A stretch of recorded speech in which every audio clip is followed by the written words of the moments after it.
We're here with Chase Whiteside of New Left Media. Yep, thank you. We just ordered a drink. What did you get? Well, they didn't have a big glass for coffee. Can you tilt down and show them here? So this is actually coffee and Frangelica, and without a handle. Sunrise Cafe. And we're at the Sunrise Cafe in Yellow Springs, where Chase is going to school at Wright State. Wright State is in Fairborn, but I live in Yellow Springs, Ohio. So Chase, tell us why you're so nice to Tea Party people. Well, I think it's a journalist's job to not go up and be a jerk to the people they're interviewing. Are you trying to say something about the guy holding the camera?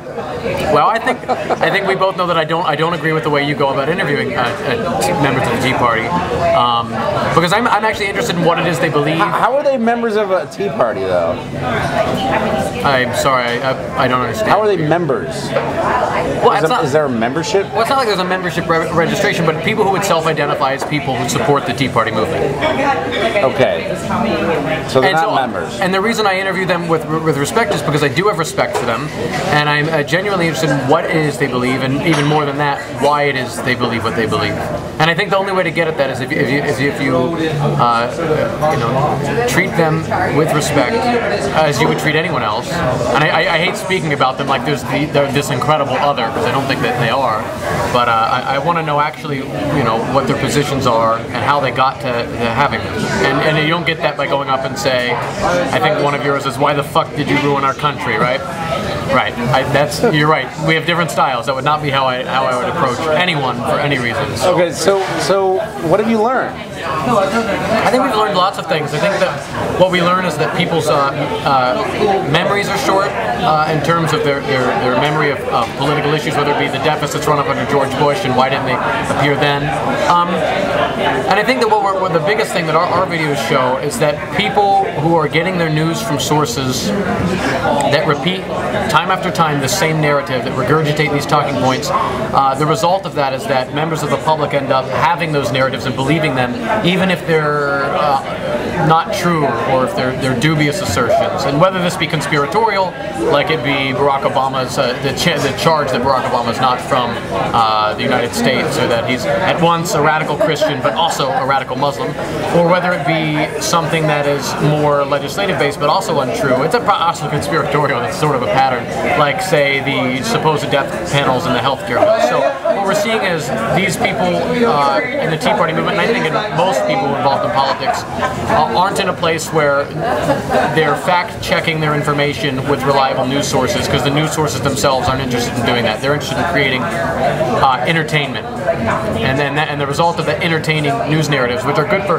television ratings, but bad for public policy, and probably bad for the Republican Party as well. Speechwriter to George W. Bush, David Frum, said, we used to think that we controlled Fox News, and what we're starting to realize is that Fox News controls us. And I think we saw that. I mean, we saw Tea Party candidates, Tea Party backed candidates who Fox News has championed in a lot of ways, did not win their elections, whether it be Christine O'Donnell in Delaware or Joe Miller in Alaska, even though a Republican did win there. And I think to some degree that they may have cost the Republicans the ability to win back the Senate. So I think we've learned a lot of things. I'm actually probably done doing one-on-one interviews with Tea Partiers. You heard it here first in Plunderbun. Why? Because I think I think we've reached a verdict at this point. I don't think we're going to get. At this point, it already feels. I mean, aside from feeling aesthetically and intellectually not very rewarding to keep doing, but the content we're getting is redundant at this point. We're getting the same thing over and over. Our central point, I think, is clear. We only intended to do it through the healthcare bill. We extended it to do it through the midterm elections, and we're going to move on to cover other things, hopefully of a little more substance than just a sort of roaming vox pop interview. So we're happy with what we've got. We don't think we're getting new material. So we're So what are you going to do next? Oh well, there's a lot of different things, and some things we're still being a little coy about, because speaking public about them could meddle in what we end up getting. And other things, we're going to be doing longer pieces. We have one we want to make about there's several issues surrounding the need for immigration reform that we'd love to be covered. We're still finding it's a difficult issue to make to put into cinema or to put into a documentary form.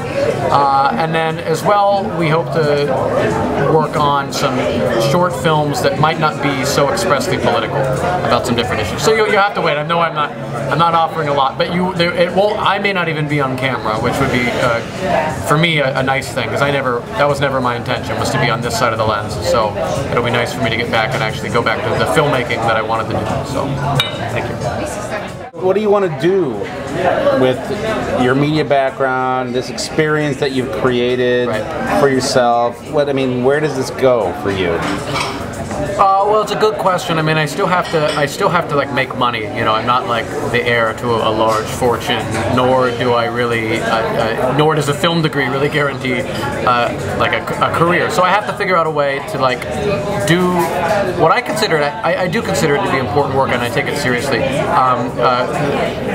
It's journalistic work, and particularly focusing on, I think, what Eric, the other half of New Look Media, and I've been particularly focused on is the deteriorating state of journalism in the country and the results that it has on public debate, public discourse. And I think that right now the level of debate over things is oftentimes framed as being, you know, the left's position or the right's position, when really the debate should be about things more nuanced and complex than that that the right or left don't agree or disagree with, and so over a lot of important issues, whether it be as simple as foreign policy or healthcare, as complicated as foreign policy and healthcare reform, or well, there's really no issue that I feel comfortable calling simple, so I'm going to just retract that adjective. But in general, what am I going to do with it? I hope to be able to catalyze the attention and that we have gotten from our videos into being able to finance getting off the ground the beginnings of a longer career doing this type of work. And you've been an outspoken advocate for LGBT rights.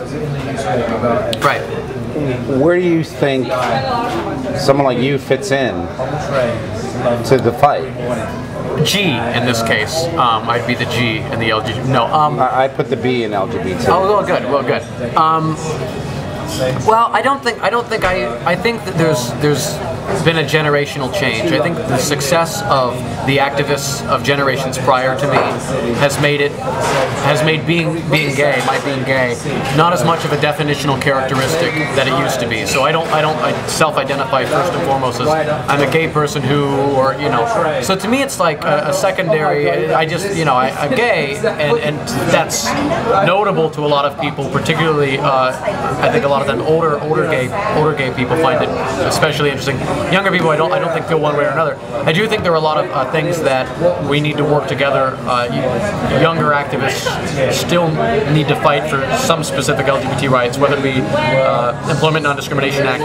In more than 30 states in the country, you can still be fired just for being gay, which is obviously a problem. And so I support legislation to fix that. Obviously, all laws in the book should be equal, no matter whom you love. So I think that marriage should be equal for all parties. And as well, I'd like to see Don't Ask, Don't Tell repeal, which I think will happen, hopefully sooner than later. So there's still things that we need to do, and I think that if I fit in some way in some grandmaster gay agenda, and I wish there were one because it sounds so exciting, then it would be that I hope to tell other young gays that even though they might feel pretty much indifferent to that they're gay, there's still sort of some community fights that they need to engage in and they need to be a part of. And I extend that exact thing to young straight allies who feel just as indifferently about us being gay, but shouldn't feel indifferent about the laws that keep us from full equality. Dan Savage was on CNN the other day. It said something like, I'm probably paraphrasing and misquoting, but that there is no two sides to this issue. Similarly, two sides to gay rights. Yeah, there's no two sides to black rights. Right. What was your response to that? I mean, how do you feel about that? Well, in general, I agree. You know, I mean, even like the Daily Caller hit piece that was done about us. He was asking me on the phone. He's like, "Well, why don't you press gay people who want marriage the way you press people in the Tea Party?" And in fact, I don't press anyone. That's not what I ask people to substantiate what they say. But it's like, well, there's nothing assertively political about saying I just want to get married. You know, they're not saying I want to reach in and change the fabric of society. That's what other people are saying about them. So I think that obviously that gays are equal isn't like something that there's like a reasonable debate on the other side. Well, gays might be equal, but they don't deserve to be treated as such, and there's no logical debate. That said, if you want to get into specific issues, there are disagreements. Let's take the hate crimes bill. It's not like there is no debate there. The hate crimes bill, which its main purpose, you know, and function is to make sure that fair trials happen in areas where, say, an anti-gay prosecutor won't very much try someone who commits crime against gays, an anti-gay jury, an anti-gay judge. So in areas where there might be anti-gay sentiment, the federal government comes in and makes sure that there's fair justice served. But should we make it that people have higher punishments just because they committed crimes against gays, or then are we making it? So there's like the debates that can be had about the specific legislation is what I'm saying, and I don't agree with the LGBT orthodoxy on all of those issues, the larger activist community. And I don't think that there is an LGBT orthodoxy. Any cursory review of like the different activist factions of the LGBT community will indicate much disagreement. But in general, I think there could be debate about the specifics as to how we go about achieving full equality for gay and lesbians. But no, I don't think there's a debate over whether or not they're equal or should have full equality. And that would be my answer.